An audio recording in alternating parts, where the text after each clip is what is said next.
morning, good morning, good morning, good morning, good morning. All right. Sorry, for me, I just can't start class without that.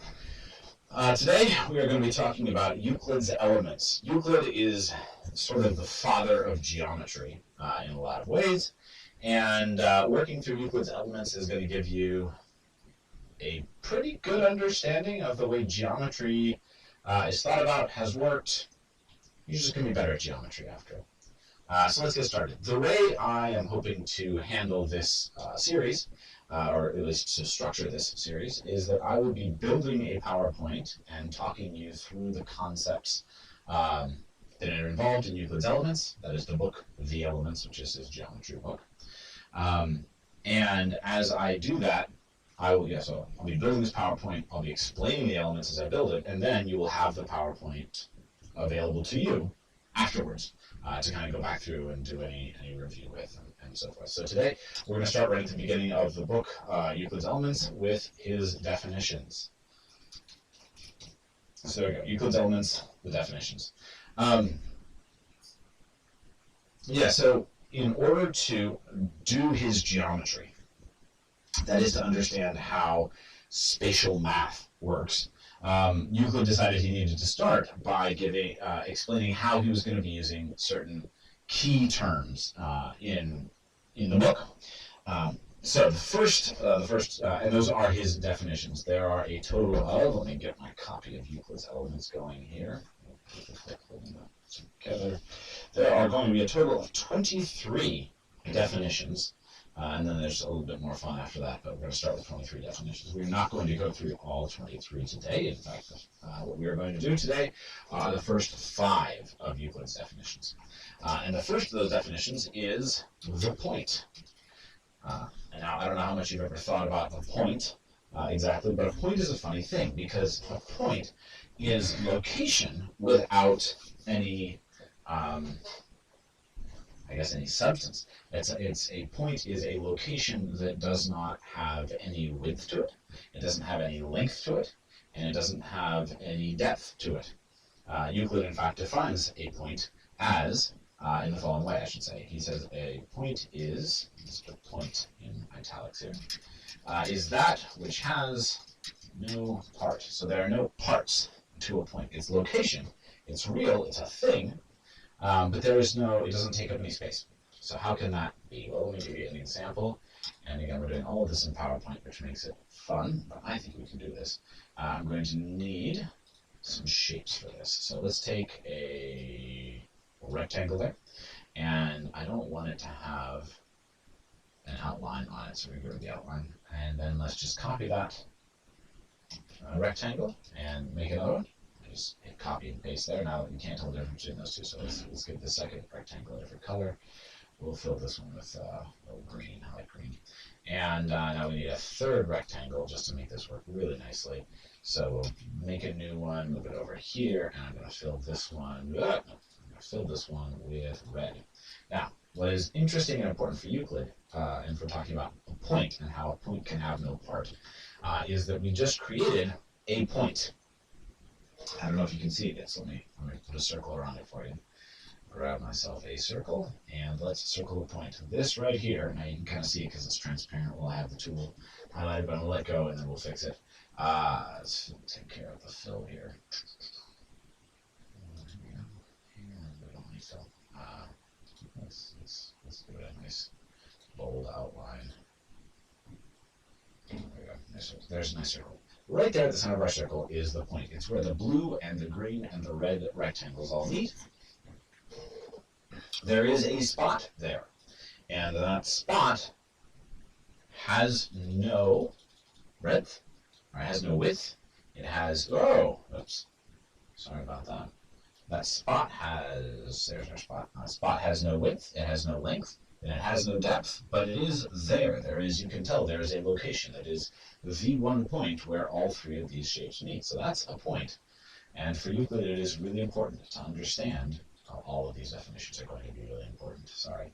But we need to understand that a point does not have any dimension to it, I think is probably the technical math people term. All right, so that's our first definition. A point is that which has no part. It's location without any length, depth, or width. All right, let's try our second one. Euclid's second definition is he decides to define two in there, a line. All right, so what is a line? For you, according to Euclid, in his usage, a line, put our term in italics there, is length, spelled length wrong, but autocorrect got me, without width. All right, no width, just length, and that's a line. These are really, really straightforward. Unfortunately, drawing it, again, we have to be really careful. So you might be tempted, let's go and put in, you might be tempted, if you wanted to draw, to talk about a line, to do something, like this, where you just kind of blub, blub, blub, blub, blub, and let me get pretty, and say that's a line. That is, well, that is not a line as far as Euclid is concerned. Well, actually, there are two lines there, because, and here's why. That's not one line. You think you see a line. It starts here and it goes along, and yes, Mr. Ward, I understand that's a line, except it's not a line because that has width, right? Let's zoom in on it. Zoom all in here. Max zoom for PowerPoint is about 400%. And you will see that there is width. It looks like it's what? I mean, on my screen, that's about a millimeter wide. Millimeter's not a lot of width, but it's some width. So that is not a line, according to Euclid. That was a gross sound. Okay, so how do you get a line as far as a Euclidean line? Well, pretty much the same way you get a point. And in fact, here, let's grab our, grab the wrong thing. Just don't do that, right? Just one. Okay. In fact, there we go. Let's grab that. We already had a line on there. Let's get rid of our circle because we're not, I'm not talking about that anymore. Our line, there are a bunch of lines here, but let's pick one specifically.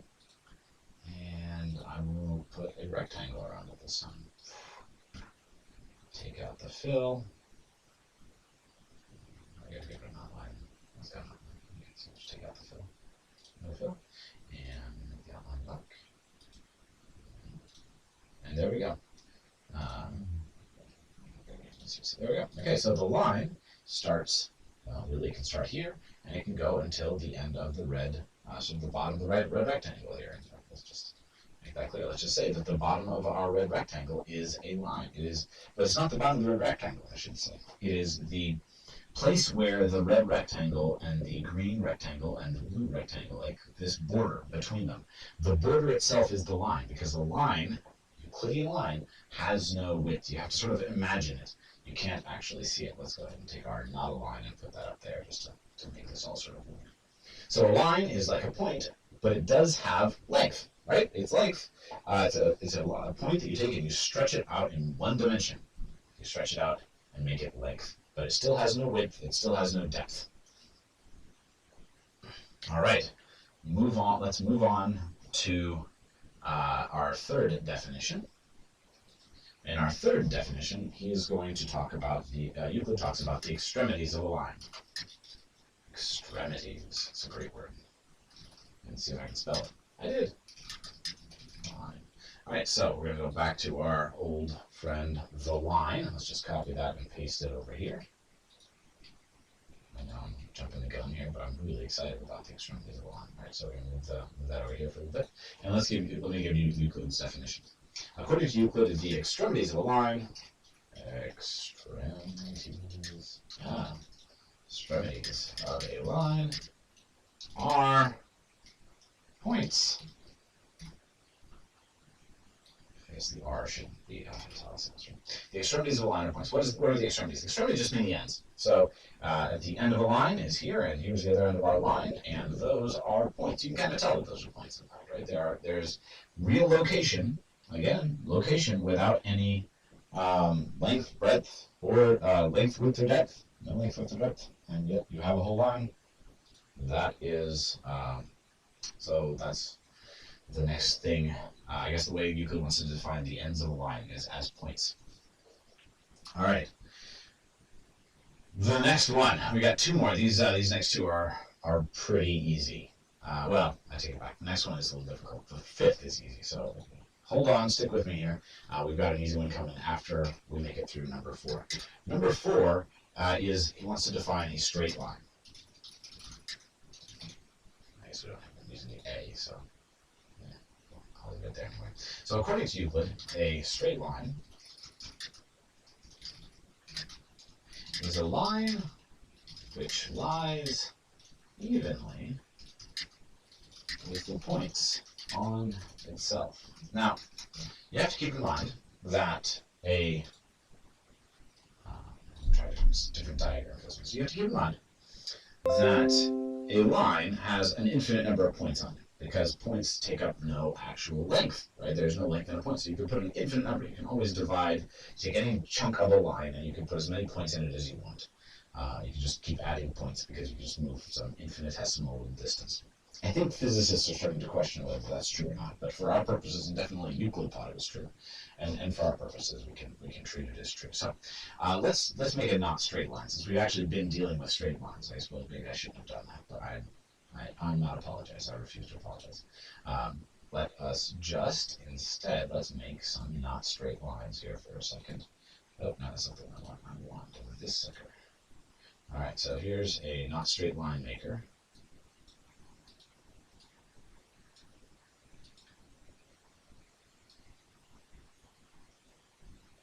There we go. And of course we want blue, I guess is fine for this one. No, that's not a not straight line yet, by the way. That's still, we gotta make it with its border and not line on that sucker. All right, now we're gonna borrow one of our other pre-existing rectangles. Let's pop it in there. And I did this backwards, so we're gonna send this to the back. I can find that somewhere, send it back. There we go. And here we go. Voila! I have, let's stretch this sucker out and make it really fun. There we go. I just made a Picasso painting. No, I made a line. The line, again, is the border between the red and the blue. It's not the blue, it's not the red, it's the place where, the widthless place where the red and the blue meet each other.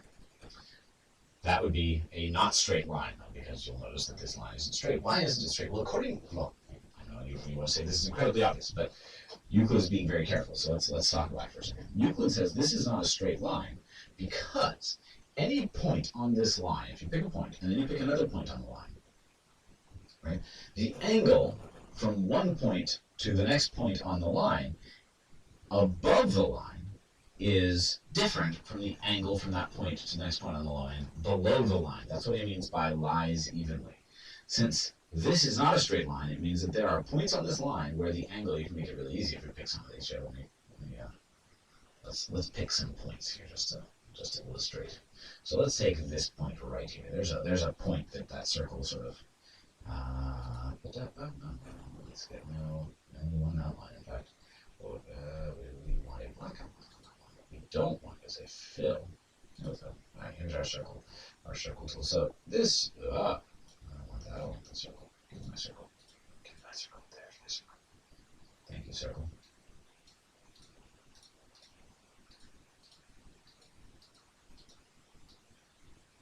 Okay, I'm just going to move my blue blob under my circle. There we go. Okay. That's not working there. Stop playing. Alright. You can tell. The circle is there. There's a line at the center of the circle. There's a point at the center of the circle, I have to say. Alright, let's make another circle. I can select my circle, copy my circle, paste a new circle, and open another one there. Alright, so obviously, the point that lies on the line at the center of this circle is a much smaller angle to go over the line than it is if you go under the line. Yeah, I'm just going to do that one. Alright, then if you go under the line. So you go under the line, much smaller, much bigger angle than if you go over the line. Therefore, those 2 points do not lie evenly with each other, and they're both points on the line, and therefore it's not a straight line.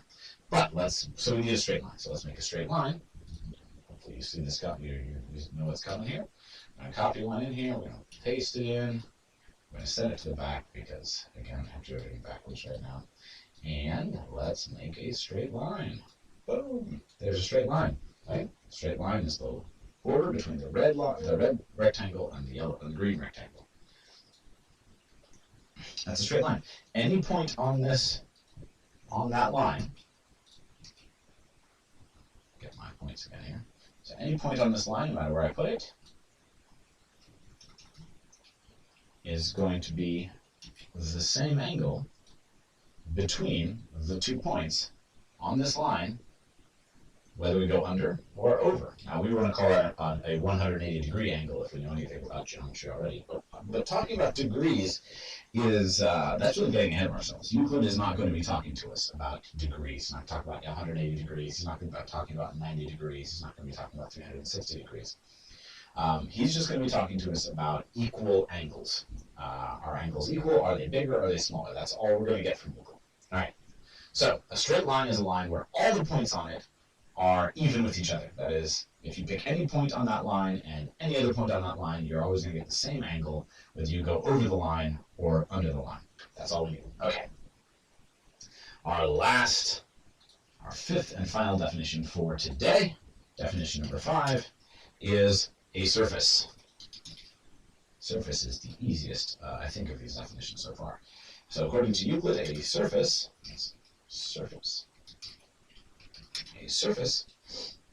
is that which has length and width only. All right, so a surface has length and it has width. So let's do a surface. Green's my favorite.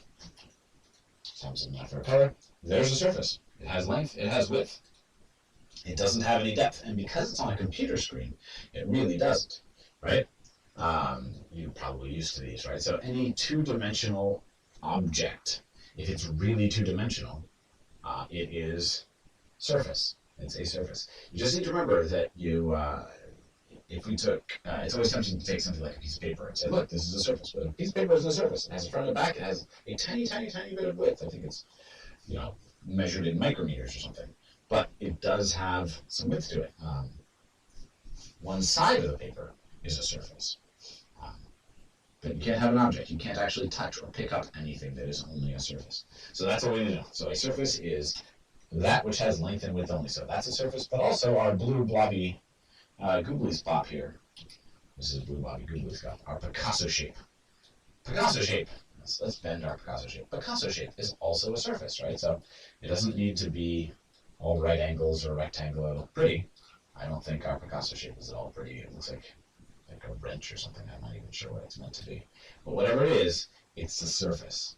Whatever else it is, it's a surface. Okay, so that is the beginning for Euclid's elements, the beginning of Euclid's elements. We did his first 5 definitions, and I am going to go ahead and I will, first definition was a point, that which has no part, then a line, length without width. The extremities of a line are points, need to remember that one. A straight line is a line that lies evenly with all the points on itself, and a surface is that which has length and width only. All right, what I'm going to do now is I will have this video packaged together with the PowerPoint itself. Now, as long as we're in definitions, I'm going to be making this PowerPoint bigger and bigger. But for right now, I will upload this version of it, and then as I make this PowerPoint presentation itself larger, I'll keep uploading the successive versions. Then when we get to the end of the definitions, we're going to move on, and there's some other sections in the book. There's a lot of other sections in the book. And so when we get to new sections, I'll start new PowerPoint presentations. So if you're sort of keeping track, that's how it's going to work. Hope you're enjoying this, and yeah, that's all I've got for today.